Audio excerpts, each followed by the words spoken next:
السلام عليكم. تعالوا نشوف وجبة الغدا اليوم كانت عاملة ازاي. كيتو دايت لو كارب مرضى السكري. انا عندي سلطة خضراء كتير، طماطم وخس وفلفل رومي وخيار، قلبتهم كويس مع بعض وتبلتهم بليمون ملح وفلفل وزيت زيتون كتير. انا بستخدم زيت زيتون فلسطيني.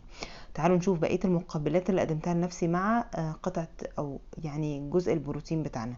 انا عندي كمان ده بتنجان مخلل، بتنجان رفيع اسود، قليته الاول في زيت زيتون وتبلته، فرمت توم مفروم وفلفل حامي وطبعا خل وليمون، ملح وفلفل وكمون، وتبلت كويس قوي وتبلت البتنجان بيه.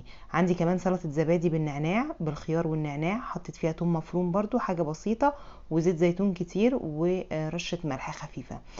قدمت كمان سلطة، يبقى انا قلت سلطة زبادي بالنعناع والخيار والبتنجان المخلل. وعندي بقى شيش طاووق زي ما انتم شايفين، حطيت برضو كده حاجة بسيطة من المخلل او الخيار المخلل. وهنزود بقى في السلطة الخضراء كتير. دي وجبة غداء اليوم. وجبتنا طبعا زي ما انتم عارفين كيتو دايت لو كارب مرضى السكري، واشوفكم على خير في وصفة جديدة قادمة ان شاء الله.